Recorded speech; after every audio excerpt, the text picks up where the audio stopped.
This Laura Loomer, I don't know if you know anything about her, but I mean, this is, yeah, I mean, I want to go through the list of conspiracy theorists, but we thought this would be a good week to get the audience to know her a little better. My biggest fear is immigrants taking my job as a right-wing hate monger. I don't hate all brown people, just the brown ones. For example, my spirit animal was eaten by Haitians. Picture this. Bill Maher, on stage, drops a one-word zinger about Melania and Loomer. The crowd goes wild, laughing their heads off. But one person isn't laughing, Laura Loomer. Fast forward a few days, and boom, Loomer's slapping Maher with a $150 million lawsuit. Talk about a punchline that packs a punch. Want to know what word caused all this chaos? Stick around, we're about to spill the tea. Before we move on, I'd like to ask you a small favor. If you appreciate this content, please take a second to like this video and subscribe to the channel. Over 98% of you watch the videos without subscribing. It costs you nothing, but it makes a huge difference to us. So did you click the subscribe button? Great. Thank you so much. Now, back to the video. What exactly is the matter with the secret that Bill Maher is keeping that everyone is going crazy over? Then picture this with me. When Maher notices Laura Loomer in the audience, he is in the middle of his usual routine of roasting Donald Trump on his HBO show. Laura Loomer is like the real-life version of a MAGA hat who is angry and red, but she lacks the sense of style. As a child, I had 2 of my Bratz dolls deported.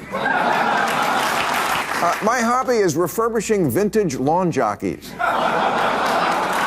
People think I'm all in on Trump, but some of the voices in my head like Jill Stein. I think Michael Jackson faked the moonwalking.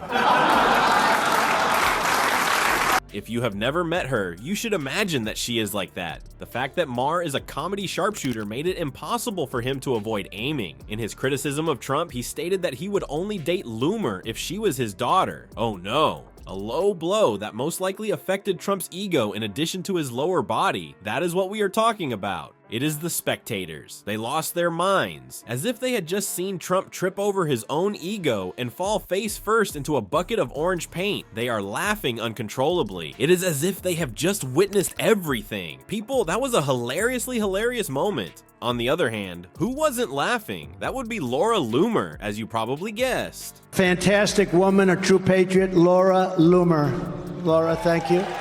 Thank you. Thank you, Laura. Every damn day we see another story about illegal aliens going to the Ritz-Carlton, illegal aliens getting free flights, illegal aliens getting free clothes and free cell phones, and someone's going to snap. Kamala Harris gets elected as president of the United States. We are going to have an Islamic caliphate in this country. Her amusement was comparable to that of a cat that was submerged in it.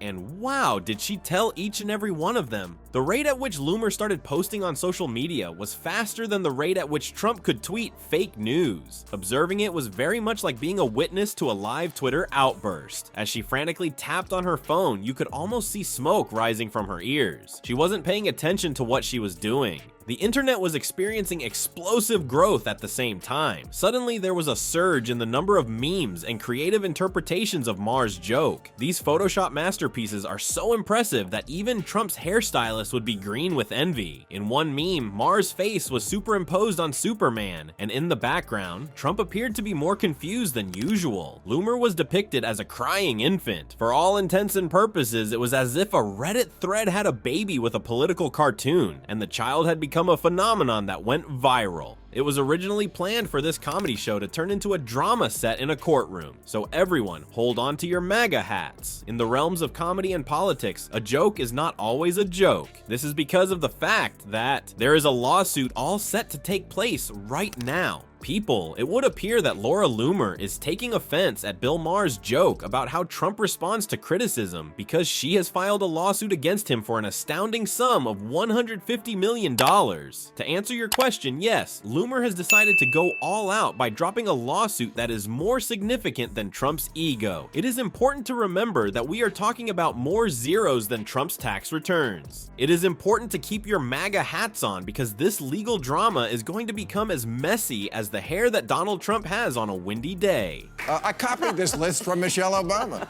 Sometimes when I bounce light off my diamond, Donald's hair will chase it like a cat. I wish I knew why I have a recurring dream I'm pinned beneath a giant orange sack of shit.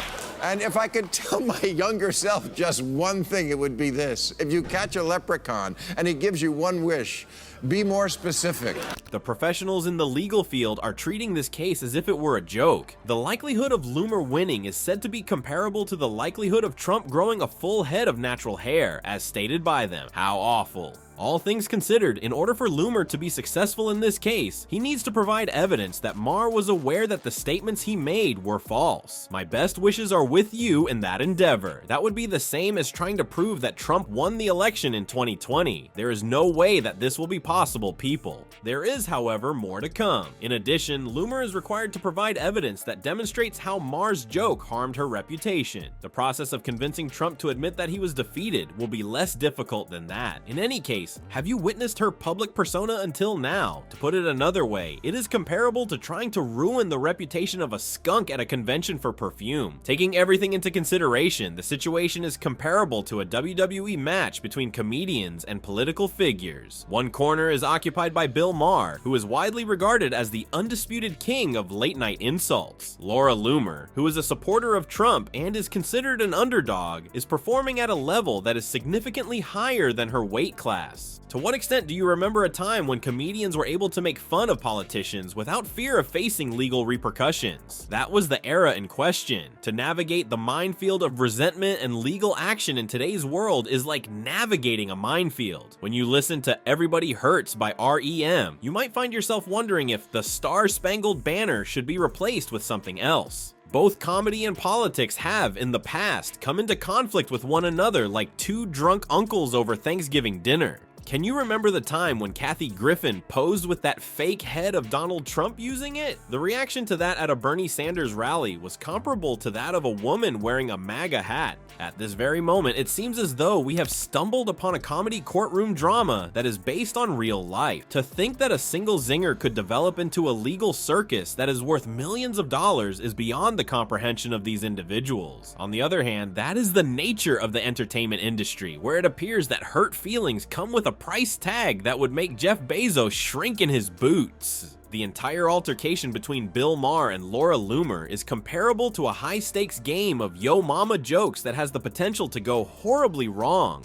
What we are all left wondering is whether or not we are all just snowflakes melting under the heat of a good roast, or whether or not there is a line that comedians should not cross. In point of fact, this extends beyond the scope of Maher and Loomer. We are all trying to figure out where the foul begins and the funny ends in this politically charged world that we live in. Is it possible that we are still able to laugh at ourselves, or are we too preoccupied to be able to get the phone number of our attorney? In any event, this humorous portrayal of a courtroom drama will provide us with a source of entertainment, and it may even provoke some thought. Who says that simply having a good laugh can't teach you something?